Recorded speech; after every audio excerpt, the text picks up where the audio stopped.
everyone, welcome back to Motion RC. I'm James and we're out here at an awesome lake. This is Lake Ackworth Beach. It's still Lake Allatoona, just a different spot. And it's a gorgeous day. We got about 2 to 5 miles per hour wind.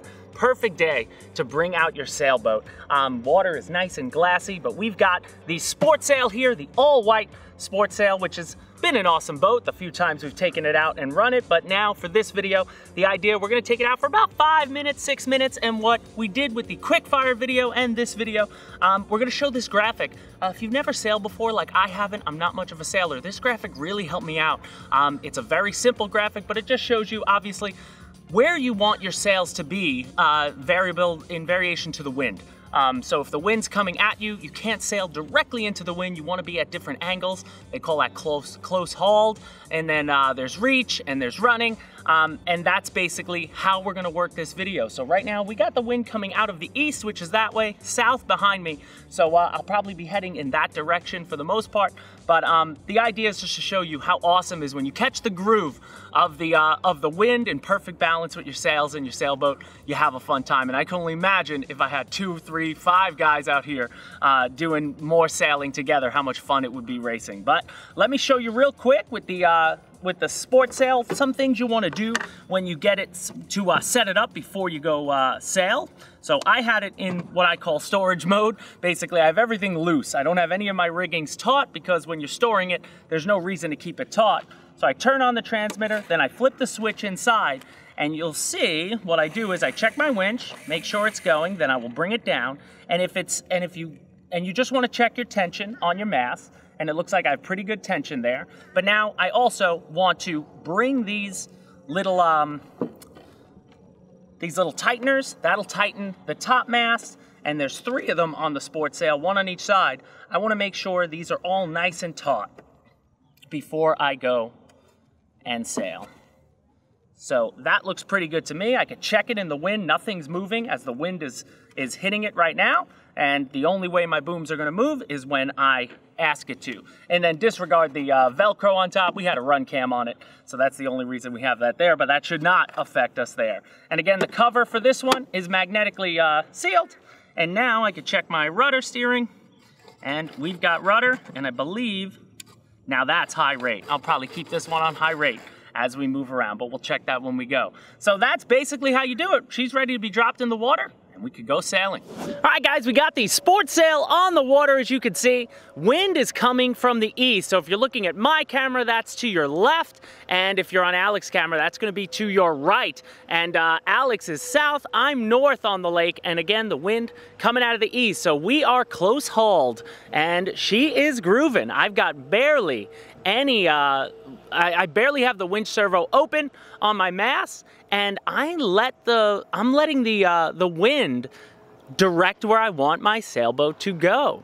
But we were just catching a nice little groove there, and that's what it's called. When you catch the groove, you'll know it because your sail will just get nice and taut from the wind, and she will just start sailing and taking off really nicely. Now this one I know doesn't catch as much speed as the RG65, bigger boat, bigger sails, but the Sportsail is a beautiful boat, and I've seen some guys customize them. I can't wait to get some maybe iron-on decals to really turn that white into something special, a racing boat. But I think that's why they make it like this, because, you know, if you and your friends get a bunch of these, then you can all put different colors on the sails, on the hulls, and really deck them out. But anyway, we do have that graphic up, so that's what we're hoping to show you here is, as right now, I'm close hauled based on the way the wind's coming. It's shifting from the east to from the southeast, so that's why my boat right now is headed towards the southeast on the opposite side of the lake. But like if I wanted to now go perpendicular to the wind, they call that reaching, I'm going to open up my sail a little bit, and you can try to find you know, that position. You're not going to go, I think, as fast as when you're close hauled unless you get the right. It's all about, really, it's all about the proper tension on your mast versus the direction of the wind is coming from. That's what you're looking for. So now if I turn the boat, and you'll see I'm in front of Alex, I'm opening up now fully, and they call this running when the wind's at your back. You want to basically open up your sails as much as possible, but you still want to always have that tension. You can tell when your sails aren't doing anything when they start flapping around. That means it's too loose and the wind is just overpowering the tension of your booms. But now that would sort of be running, and then as I turn back towards the wind, I bring in the winch servo, bringing in essence down on the throttle, and just tightening up that servo and let it, let the wind tell you where the boat wants to go. So obviously a professional sailor, they're going to do their best to, they can manipulate the wind, and I'm sure guys can get their boat to boogie in almost any, in almost any conditions. But being that this is my first time really, my first couple weeks here with these sailboats, I'm learning and I'm happy to do it. I've been having so much fun, Alex and I, being out here. It's different than being out at the airfield. Everything feels different about it, but it's absolutely, gorgeous to see it run. And when you catch those grooves, when you got the right wind, which I think we got today, anywhere from 2 to 5 mile/hour winds, nothing but sunshine, and they're calling for about maybe 8 mile/hour gusts, but we haven't felt anything nearly like that. But so now I have the tension, gonna loosen it up a bit. But one thing I noticed too, guys, when you're trying to turn your sailboat, don't hold the rudder down and think that's going to help you. If anything, that's going to create, in essence, drag on your boat, because you're making your rudder go perpendicular to where the wind's trying to blow, and it's just stopping the production of your boat. So you kind of want to use the rudder to turn your the bow of the boat in the direction you want, and then you want to let go. And then that's where you could probably trim out your rudder, if you want it to go in a direction, but it's just not doing it. It's always better, though, to not pull down on your rudder, to hold it in any direction, I should say. So now I'm turning it back around. Now the wind kind of just died a bit here. I'm not feeling anything, but you can see you're bringing in the tension on the mast, and you could start seeing that even though you may not feel a lot of wind, that sail is so light, and that nylon, it's going to catch whatever's there. That's the beauty of a sailboat. It might not seem like a perfect day to sail, or might not seem like you're in the right position, but when you catch it, she goes so nicely.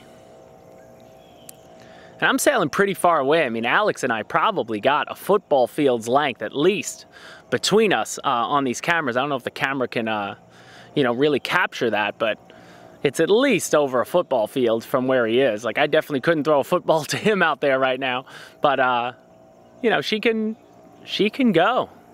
So that's a good testament too. I'm not sure how much range you're going to get on these, on your receiver, on your transmitter, but I don't see a sailor sailing too much farther than this away from themselves, But we just thought it would give a nice view to have us sort of surrounding the boat with 2 cameras while we did this for you guys.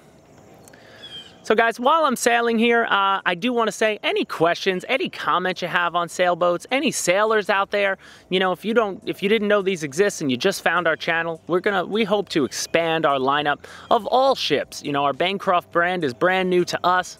Warships, sailboats, race boats, you name it, civil boats, and more, all coming. And this is just one of our 2 sailboat options now.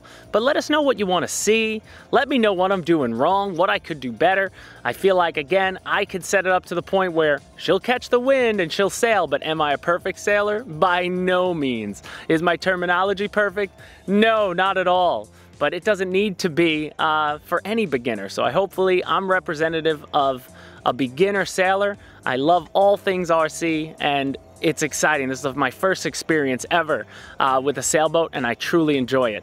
And I think my favorite part, though, is going to be customizing this all-white one. I think it's a great platform for that. Who doesn't love to turn a model into their own, something that nobody else has? So that's what I'm probably going to do with this one. And that's basically it, guys. I hope this helps you out. We have a lot of details on helpful tips and some sailors now joining our Hobby Squawk community that'll help you guys out if you need any help. But for the most part, I think anybody can pick up the sticks on a sailboat and eventually figure it out if you just study a little bit on how the wind reacts with your sails. So that'll do it for us, guys. Again, hit the like button on your way out the door. We thank you so much for joining us. We're so excited to have Bancroft out there and available now. Links in the description, and we'll see you next time at Motion RC.